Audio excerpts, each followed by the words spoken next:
Ladies and gentlemen, welcome back to Hold My Nuggets Incorporated for your 2019 NFL Week 14 pre-game analysis show. I am your host, the diligent, vigilant, meticulous, sagacious, conscientious, analytical, methodical individual, the Chiseled Adonis. And let's break down exactly what's transpiring this upcoming week of football. All right, I had a couple of people, reach out to me and say, all right, we got playoff implications at this point. People are getting eliminated left and right. Death Note will always be open with every single conclusion of the week. So, what can happen from here? Well, I'm going to say nothing about who the hell can make a playoff push up until about, I'd say, week 16, when we have probably a full sample size of the entire season with 2 weeks left to go. Most people will have their playoff spots clinched, or going into week 17, where you have divisional games, individuals will know what games actually matter. So I'll touch on who I believe can possibly make a deep playoff push at that point, because who knows, when December starts, you see some teams fall off a cliff, you see other teams hit a stride in which they start to ascend. We'll find out. I'm excited for probably the most exciting month of football that we have seen thus far. But it all gets started tonight on Thursday Night Football, where the Cowboys go travel to the Windy City to take on the Chicago Bears. Both teams sitting at 6-6, but the Cowboys are much more deceptive 6-6, given the fact that they've lost 6 of their last 9. All right, now there's some questions as to what I would expect to see from the Bears offense, because we know how inept they've been all season. I have no real questions about their defense. I know they'll be able to go and get the job done. However, their ineptitude on offense is where the concern lies. I realize I just said that 2 times. But, I am a bit concerned of how well they'll be able to run the football. Because if I'm the Cowboys, I'm stacking the box. David Montgomery, you're doing nothing. Tariq Cohen, you're doing nothing. Mitch Trubisky, beat me with your arm. Do I expect Allen Robinson to have a huge game like he did last week? Well, who knows? Well, I should say past 2 weeks. Last week was a decent game. He was able to find the end zone, but I think the week before that he exploded. But still, I'm curious to see how this Bears offense will play against this Cowboys team that's desperate and on the road. Now, we've seen the Cowboys struggle to beat any team that's 500 or over. So who knows if the trend continues. All right, but name of the game, feed Zeke. If that run game can get going, we'll see how things play out for the Cowboys. We've seen all season long, some days Zeke will show up, other days he'll just be in the area, but his presence is not really felt. I'll tell you this much about Dak, though. He's actually playing very good. Contrary to popular belief, he's playing very good. Everybody talks about he's average, he's dinking Dak. He's actually somewhat been balling thus far this season for the most part. I think he's leading the league in passing. But still, I expect Chicago to bring the pass rush all day long. And the Cowboys' offensive line is not what they were a few years back. So I don't expect to see the best protection for Dak. So with him under duress, can Amari Cooper continue to keep the same consistency that he had last week? After putting up 0 against Stephon Gilmore, he came out with 8 catches for 85 yards last week in a loss against the Bills. So I'd like to see how he matches up against the Kyle Fullers. I'd like to see how he matches up with double coverage with Eddie Jackson overhead or Clinton Dix overhead. I'd like to see how he comes to play. Jason Witten hasn't really been too much of a factor all year. Can he finally get out of this slump and show that maybe he don't need to be applying for AARP and he can be on the football field?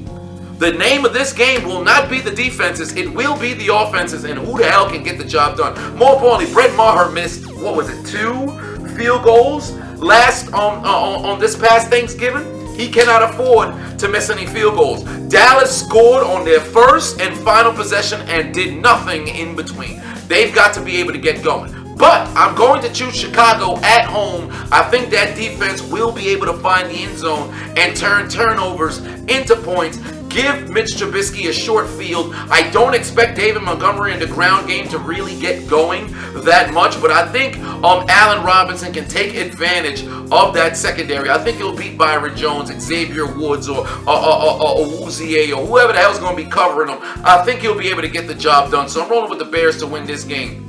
Then, AFC South matchup. Panthers taking on the Falcons in Atlanta. No Greg Olsen as of right now. I think he's still in the concussion protocol. But still, I'm not sure who the hell I want to lean with for this particular game. I have no word on what the deal with Julio Jones will be. I heard some places are optimistic. Others are saying it's doubtful. I saw some questionable.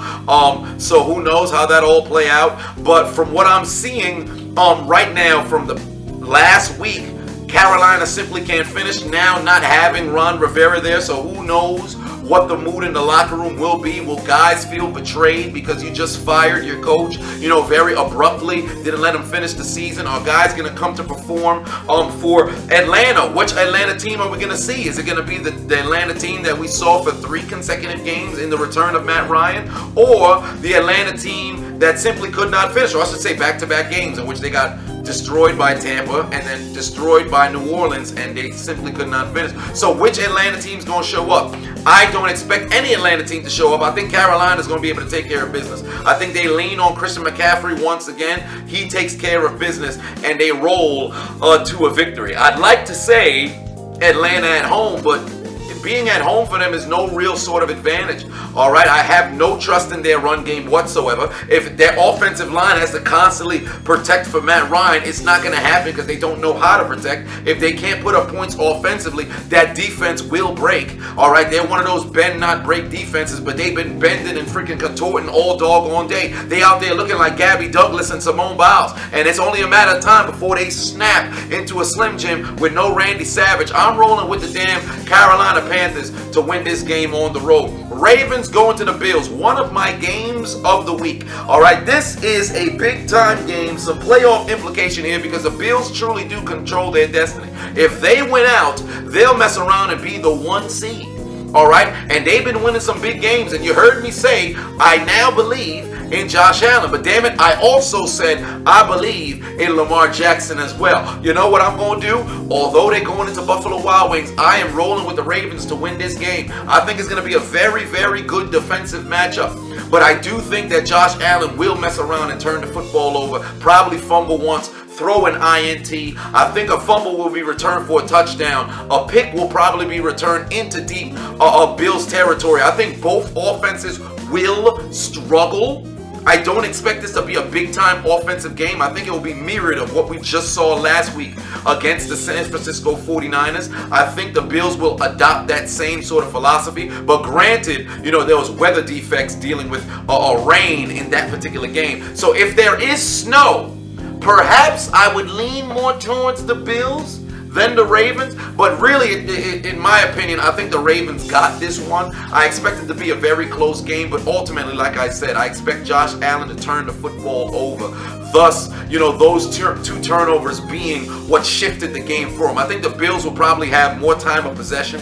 I think they'll have lengthy drives, but they'll end up settling for field goals rather than touchdowns. I think this game ends up being like a 16-13, 17-14, 20-17, or 21-17, or 13-10. It'll be somewhere where it's a 3 to 4 point margin between the victory. I think this is a very close game. If it snows, I'll lean towards the Bills, but everything else, I got the Ravens winning this game. I'm sorry, Bills Mafia. I just started to believe in you, but this particular matchup, I do not think it's favorable for you guys. I understand you're at home. Perhaps if there's dildos thrown onto the field, that'll sway, the outcome of the game. But you've thrown dildos on the field with Tom Brady, and have you guys won? Not to my memory. Rolling with the Ravens to win this game on the road. The battle of OHIO. Both these teams suck. We know. But I'm rolling with the Browns to beat the Bengals down, man. I think they're going to have an emphatic victory. I think they're going to take care of business. I will say this much. I think Andy Dalton will probably have a couple of people raise their eyebrows. I think he'll go out there and mess around and throw for 350 or 400 yards, but they still going to lose by about 2 touchdowns.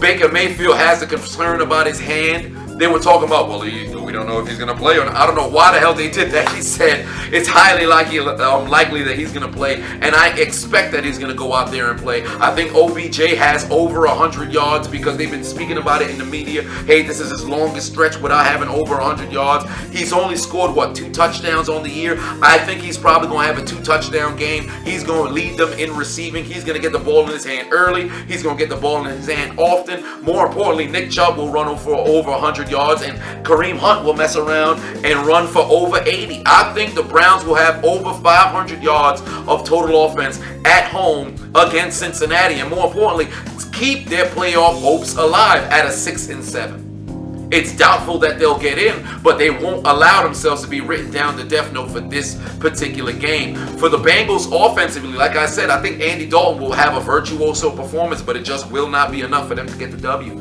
I think defensively they have far too many woes, and yes, they put the spanking on the Jets, who just destroyed the Oakland defense, who was rolling. But still, I got the Browns winning this game at home. Although, I mean, does it really even count as a home sort of situation? I mean, you're playing against a fellow Ohio, is it called Ohioan or whatever the hell it's called, whatever the case may be. I got the Browns winning this game against the Bengals. Redskins traveling to take on the Packers at Lambeau Field. Necrophilia. I think the Packers going to take care of this game and roll, man.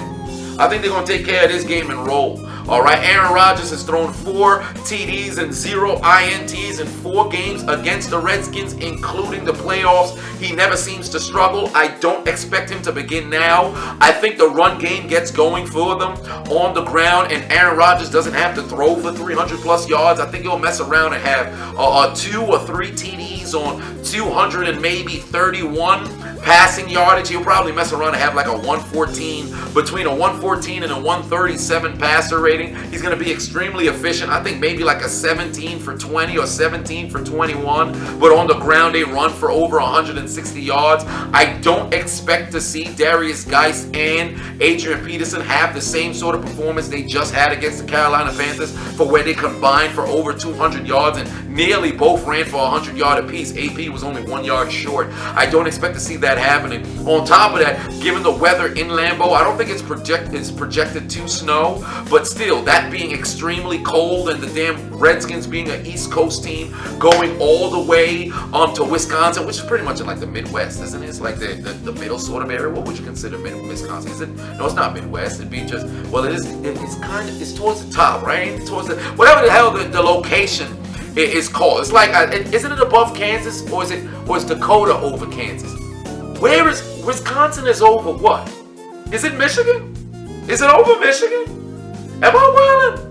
I'm not sure. Whatever the case is, all right. I expect the Green Bay Packers to roll. I think they're going to take control of this game extremely early. Then it becomes a passing game, so you take away the running attack of the Redskins, and now Dwayne Haskins has to sling the ball, and we've seen all season, the more times this man passes, he'll turn the football over. I think Jari Alexander gets himself an INT, mess around and get a pick 6. Jamal Williams gets the ball into his hands at least once. I think they sack him. I think they sacked Dwayne Haskins a couple of times. I got the Packers winning in a necrophilic sort of performance. Broncos traveling to take on the Texans. Trap game. All right. If I'm Houston, you're riding high off back-to-back big-time W's. You beat the Colts, big-time divisional opponent, and more importantly, to take sole custody of number 1 in the AFC South. Then you're just riding high off beating the Patriots, both back-to-back home games, and now you got yourself a third home game against a Broncos team that got a desperation victory last week against the Chargers, and now no Chargers, no. We'll talk about them in a little bit, but damn it, I want to say Houston's going to roll. In fact, I think they might just do it. But Denver give me a little bit of cause to pause. I don't believe in their run game whatsoever. I do not think Drew Lock's going to walk into NRG Stadium and Klein Cortland Sutton and start throwing the ball around. But I think they're going to keep it close. I think this comes down to the toe of Kaimi Fairbairn, and he kicks it through the uprights and good for the Texans to win. I think Denver's scary sort of situation where they keep this game somewhat close, or they mess around and jump out to an early lead. All right, I think that defense, I think Von Miller gets to Deshaun Watson a couple of times, but when he gets there, he forces fumbles. I think whenever they touch up Deshaun Watson, an INT or a fumble happens. Not as if to say the Texans will downplay to their competition. I think there's going to be minor things that keep the Broncos in the game, but I'm still choosing the Texans to win this game. All right, I expect them to go out there and win this game, but I think the Broncos keep it close. Offensively, I don't expect a huge game from DeAndre Hopkins. I expect Will Fuller to have a very good game. Chris Harris will be following DeAndre Hopkins around. Now, Chris Harris ain't what he used to be, but he's still a very, very, very good corner. I expect DeAndre Hopkins probably around like 50, 60 yards, but all of the catches that he has are meaningful. But yeah, I think it's a closer game. Rolling with the Texans to win this game at home, though. Vikings taking on the Lions, where we see the Vikings are undefeated at home this season. I think this game will be good. However, there's no talk on if Stafford's going to be back, if it's going to be David Blau, moving running the offense. I think he's going to give a couple of balls to the Minnesota Vikings. I think Xavier Howard, I think Xavier Rhodes gets the job done this particular week and doesn't get destroyed. Perhaps he pulls himself out of whatever the funk he happens to be in. I think Kenny Golladay will continue to have success, but I don't see Marvin Jones doing too much or mess around and shift. I don't expect both receivers to have a good game. I think one will and everybody else will struggle. I think there'll only be one person on offense who gets the job done and shows up for the Lions. And for that reason, I'm rolling with the Vikings to win this game. I think Stephon Diggs takes care of business. I think he goes out there and gets himself at least 90 yards on the ground. I expect Dalvin Cook to get whatever this man wants. All right, if he plays, of course, because he had the situation with the shoulder. I didn't get an opportunity to see if he was going to be out or not, but I think the Vikings win whether he's there or not. I think Madison, seamlessly steps right into the offense and takes care of business and takes off for where Dalvin Cook would have taken off. I got the Vikings winning this game at home. I think Kyle Rudolph, the red zone reindeer, makes a couple of crucial catches. I don't think he catches a touchdown this particular game, but I think Kirk family member takes care of the football, and when the Vikings come out strong, they don't take their foot off the gas. I got them winning at home. 49ers taking on the Saints. This is my other game of the week. This is a very crucial game because, for one, the 49ers schedule is starting to get a little bit tougher. And because it's getting a little bit tougher, them keeping pace with Seattle is imperative for them regarding the seeding, because I'm not saying they can't win on the road, but they would much rather have playoff games in Santa Clara versus having to go on the road as a wild card in the 5th seed. But you're playing against the team that just became the number 1 seed in, the Superdome. I really want to roll and lean more towards the San Francisco 49ers to win this game on the road. Believe me, I do. All right, because the way their defense performed last week, golly, I really want to choose them. But there's just something about Drew Brees in big-time games where this man shows up. Michael Thomas has been circling every single cornerback he's played against and saying, I'm going to take advantage of you. I'm not going to allow you to stop me. And big-time players make big-time plays in big-time games, and I think he shows up against Richard Sherman. And he actually comes to play and puts on a virtuoso performance, some 10-catch, 100-plus yard, two or three TD sort of performance. I think Alvin Kamara doesn't really get a ton of numbers on this particular game, but I think he aids the team exponentially in putting them in 3rd and short or converting on 3rd and long or situations like that, to where Alvin Kamara is the reason why they're moving the chains. On the paper after the game, I don't expect his stats to be attractive, but if you were watching, you would know how valuable he is to this particular game and the progression of the Saints going down the field. I think I'm going to lean more towards New Orleans here to win this game. I don't want to say it's going to come down to a Will Lutz field goal, because I don't envision it being like that. I think it's going to be like a 10-point differential, but you never feel as if the 49ers were out of it. I think the Saints jump out to an early lead, the 49ers respond, and then the 3rd quarter is filled with either exchanging field goals here and there or a touchdown and a field goal, and then in the 4th quarter the Saints have a 10-point lead and they just hold on to it. I think that's what's going to happen. I don't expect the 49ers run game to really get going. They need it in this particular setting. I think they need that run game, but I don't see it happening.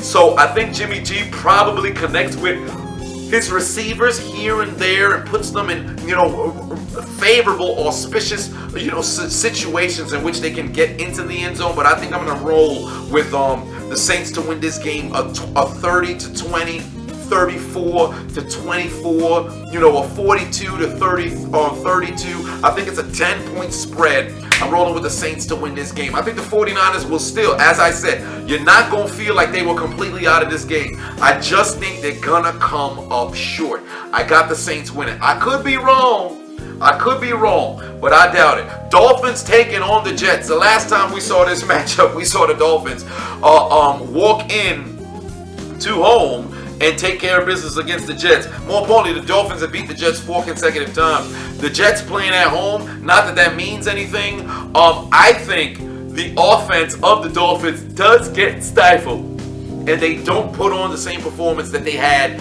last week against the Philadelphia Eagles. Now, granted, hearing this from me, after seeing the Jets not only get defeated by the Cincinnati Bengals and give up, I think it was like 10 penalties, or could not get anything done offensively, why would they just now come against a Dolphins team that just beat an Eagles team and expect this Jets team to beat them? It's kind of tough. It's just something that I'm feeling in my gut. My gut has been wrong a ton of times, but for some apparent reason, I cannot mouth the words the Dolphins will walk away with the victory and not feel weird about it. I think the Jets take care of business. I think Ryan Fitzmagic, what we saw last week, becomes Ryan Fitztragic, and he continues to go and flip the coin and not be sure which Ryan Fitzpatrick is going to show up and play football. I think Le'Veon Bell has a decent game, although he's done nothing pretty much the entire season. I think at this point, they're going to have to utilize this man. Sam Darnold probably takes care of the football. It's one of those tough games to call, man, because it really could go either way. I think I'm just going to roll with the Jets to win this one, man. I'm not even feeling too confident in the prediction. I think I'm just going to roll with the Jets to win this one. Given the Dolphins have beaten them 4 consecutive times, that would give me cause to pause. But I think the Jets can mess around and win this game. I think their ground game actually shows up and takes advantage of that Dolphins defense, giving Sam Darnold a play action fake, and then Robbie Anderson gets them a couple of times. Or their tight end, I'm forgetting what his name is. But I think maybe that can happen. I'm rolling with the Jets to win this game. Colts taking on the Buccaneers. Why am I yawning so much? Colts taking on the Buccaneers. This will be interesting. In Tampa, we've seen the Colts lose 2 consecutive games. They desperately need to get a win. And the Bucs, tough game that they just came off of with a W against the Jags. This is a tough one to call. This is a very tough one to call because I want to say the Colts get back on track because Marlon Mack returned back to practice, and I expect them to have a better outing in contrast to what we just saw them do against Tennessee last week. But man, this is a very confusing Bucs team, and I don't expect the corners for the Colts to go out there and be able to cover. I do not think the corners will be able to cover Chris Godwin and Mike Evans. I think both of them have a 100-yard day. You know what? I'm going Tampa, man. I think Tampa's going to get to 6-7. You know what? I believe in this Tampa team. It's about time to take the L out of love. It's over, brother, for the Colts. I think Tampa takes care of business at home. I think we're going to have a scary performance on the ground from Peyton Barber or Ronald Jones. I think one of them probably mess around and have like 80 yards and a couple of TDs. I'm not sure why I feel that. I don't think Jameis Winston is going to turn the football over outside of the opening drive INT. I think he'll take care of business. You know what? Oh, God. I'm choosing Tampa to beat the Colts. I would have never thought I'd say that. I don't expect the Tampa defense to do too much, but damn, Jacoby Brissett the last couple of weeks has not been on par. I'm going to have to go Tampa, man. I'm going Tampa. I'm going to choose Tampa. I don't know how I truly feel about it, but I think I'm going to choose Tampa. And now, no Chargers. No. In fact, and now go Chargers. Go. They traveling to Jacksonville. This is going to be an interesting game. Gardner Minshew is going to be the starter. For the Chargers, heartbreak after heartbreak after heartbreak after heartbreak after heartbreak. But for this particular game, I think they're going to be able to run the football. I think Melvin Gordon, Austin Eckler, they get the ground game going, takes the pressure off of Phillip Rivers. I think he's not going to be interception poppy this time around. I think anti-condom, no pull-out poppy Phillip Rivers is going to be able to find Keenan Allen a couple of times, and they're going to be able to get into that end zone and put some points on the board. I think they walk away with a very good W over this Jacksonville team. Now, granted, that Gardner Minshew, when we did see him, I think he went like 4-5, or it was 500. Whatever the case, no, I think it was 4-5. Yeah, I think it was 4-5. Whatever the record was, I think he's going to come out and do a decent performance, but I think he's going to throw picks after driving his team down the field. I think he's going to mess around and have like 2 red zone picks, or 1 red zone pick and a red zone fumble. Whatever the case may be, I got the Chargers winning this game, on the road in Jacksonville. It's going to be a very good game. Why am I yawning? It's going to be a very good game, but I'm rolling with the Chargers to win. Arnold Schwarzenegger is going to be on the field. And now, go Chargers, go. Next, Steelers taking on the Cardinals. This trap game. The Cardinals have been very scary, good, defensively getting to the quarterback. I think they have like 31 sacks and like 70 QB hits. So they're able to get to the quarterback. I'm not too concerned about the Steelers' offensive line now returning, Marquise Pouncey and everything. But given that they're now sitting at 7-5 and they're winners of 6 of their last 7, they're probably going to think that their shit don't stink. And because of that, there's a high possibility that they can walk in there and play down to the competition. I'm not concerned about that defense. I think that defense will come to play. However, it's something about Pittsburgh playing on the West Coast with teams that are established fan bases. Let's not talk about what happened when they played against San Diego, or I should say Los Angeles, because Los Angeles really don't have no home field kind of advantage. Not to say that Arizona does. Anyway, but I think Arizona's offense, they will get a couple of TDs here, and the Steelers will have to regroup. I'm concerned entirely on the Steelers offense. Now, they said Juju Smith-Schuster may be returning. They said James Conner may be returning. We know for a fact Marquise Pouncey will be there. I think the turnover differential will be the name of this game. It's not going to be like one of those Steelers versus San Francisco situations where you can fumble 5 times and still win the game. Oh no. I think that the team that wins the turnover battle walks away with this W. More importantly, Pittsburgh cannot allow Arizona to get that run game going. Kyler Murray will utilize his legs. I'm concerned to see how Pittsburgh will be able to corral, the Arizona midget getting out of the pocket and possibly trying to make plays.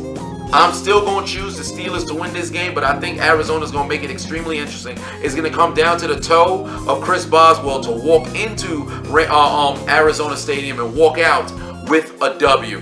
All right, but I do expect Larry Fitzgerald to make his presence felt. You haven't really heard it too much this season, but I think he's going to have a very good game. A very good game. And I think Terrell Suggs will get to Devin Hodges at least once, and probably Chandler Jones gets there as well. But like I said, I think this game comes down to a field goal. I'm choosing Pittsburgh to win. Chiefs taking on the Patriots. Oh boy. Both these teams very questionable. Offensively for the Patriots, you have questions. Defensively for the Chiefs, you have questions. But those are the two sides where you're going to sit there like, what's going to happen? Because we know those are both teams' Achilles heel. Imagine saying Tom Brady is a member of a unit that is the Achilles heel for the Patriots. Defensively, I'm not concerned about what the Patriots will bring to the table. They are playing at home, so I'm going to choose the Patriots. Whenever they're playing at home, they take care of business. I expect that run game to get going, and because of that, that's why I'm choosing the Patriots to win this game. I think Sony Michel gets the job done, at least 70 yards on the ground, and then Sweet Feet James White is the leading receiver for the Patriots. I think that he'll probably have at least 80 through the air. Sony Michel has at least 80 on the ground, and the running backs are the reason why the Patriots walk away with the W. I think this game will be low scoring. I honestly think this game will be low scoring. When we saw them play both times last year, it was down to the wire. I think this game will be low scoring. I don't think either team breaks 20 points. I'll be looking like a fool if they actually do. But I think the Patrick Mahomes and that offense, they will struggle. I think they will struggle. I think McCourty gets them at least. Hell, the McCourty twins might both get themselves a turnover. Maybe an INT for Devin, a fumble recovery for Jason, or an INT for Jason and a fumble recovery for Devin. But I think this will be a low-scoring game. I think Brady will be able to utilize, as I said earlier, James White in the pass game and get those dinks and dunks down the field and put them in position for field goals, whoever the hell might be kicking them at this point. But yeah, I got the Patriots winning at home. Low scoring game. Probably going to say 17-13. I think 17-13. I think Mahomes is able to lead them to one touchdown, and they got to settle for two Harrison Butker field goals. I know a couple of people saying, why do you keep saying Buckner? His last name's Butker. So yeah, I think like a 17-13 ball game. 20-17. Matter of fact, no, not even 20. I said nobody will make it to the 20. Like 18 or 19-16. Something like that. I got the Patriots winning at home. Low scoring game. Titans taking on the Raiders. Oh boy. In Oakland. After seeing the Titans get stuff rolling, Derrick Henry taking care of business, but Derek Carr 7-1 in his last 8 home games, and I think Oakland gets back on track after falling back to 6-6 and failing on back-to-back weeks. I think Oakland gets back on track, and I think they corral this Tennessee Titans team. I think Oakland gets back on track. Not only because they're playing at home, I think Josh Jacobs can really get things going on the ground and also through the air. I think he's going to have over 150 all-purpose yards. I don't expect this man to get to 100 yards on the ground at halftime like he did last game, but I expect him to have a very, very good performance. I think Derek Carr will be on point. I think he's going to connect with his tight ends. They will be his primary target on the day. Tennessee, I don't think they're going to get the INTs that they got last week against Jacoby Brissett and that Colts, offense. I think the Raiders defense, they probably get to Tannehill a couple of times, and the times that they don't get to him, they do put pressure on him and catch a couple of INTs. I think the Raiders win this game, and it won't be too much of a struggle for them to win. I think the run game of Derrick Henry does not translate over to Oakland. I think they're able to take care of Henry. And as I said, good Lord, why am I yawning? I think I gotta take a nap. But I think Tennessee does not play up to par this particular game. I think Oakland takes care of business, and more importantly, I think Oakland plays discipline. 10 penalties. I think Kansas City had 0. Oakland had 10 penalties. John Gruden will be on his stuff, man. I got Oakland winning this game at home. Seattle taking on the Rams in another primetime game. I think this is the 3rd consecutive for Seattle. I'm yawning again. Susan, get my pillows ready, man. I'm going to take a nap. What?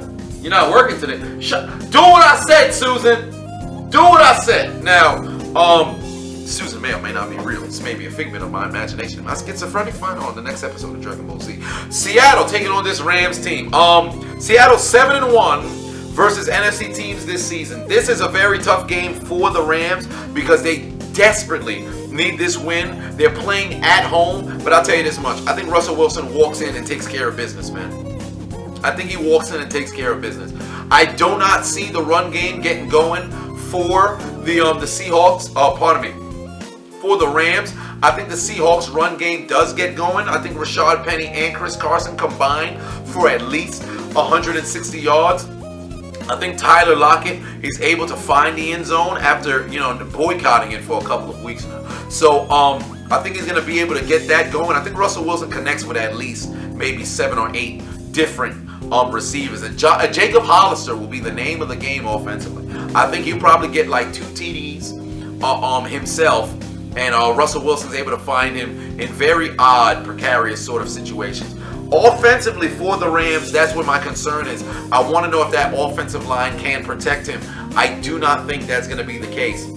I think he's going to have opportunities to get very good looks, but he'll fail to get the football to his receivers because that D-line of the Seattle Seahawks will be in his face.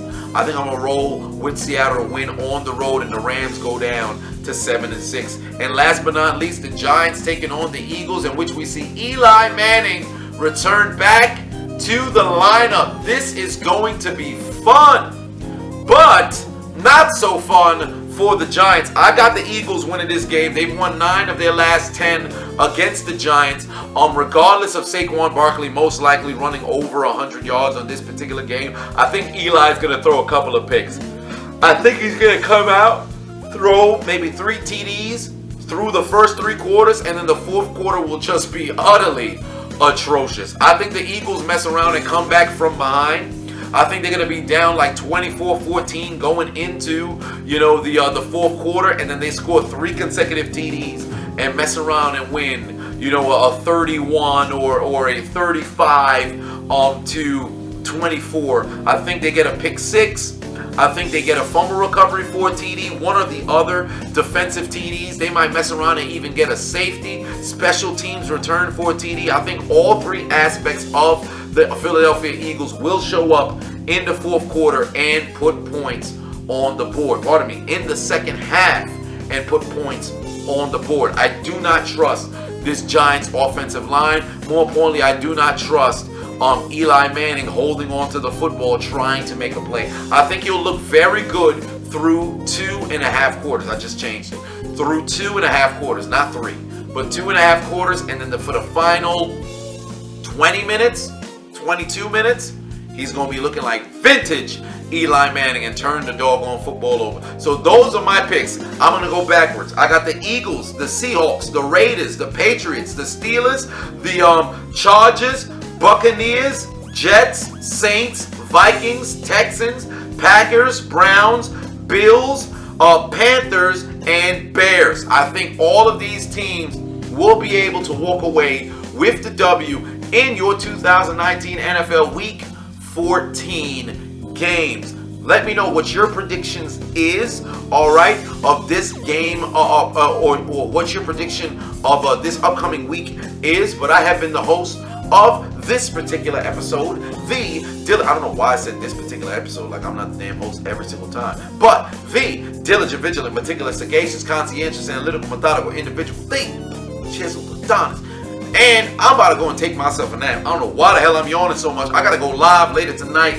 So tune into that stream. Once again, I'm going to put the graphic for the promotion of the Hot Mic stream on right after, I put my fist, or I should say my palm, to the camera lens. So tune in later tonight. It's gonna be another fun a live stream. If you want to tune in just on YouTube, that's cool as well. But if you do have an iPhone, download the Hot Mic app. It's absolutely free. Use the promo code Adonis. All of the things will be shown to you later tonight. And if you've never tuned into a Hold My Nuggets live stream commentary, you're in for a treat, man. Very interactive show. It's always fun. We always have ourselves a blast.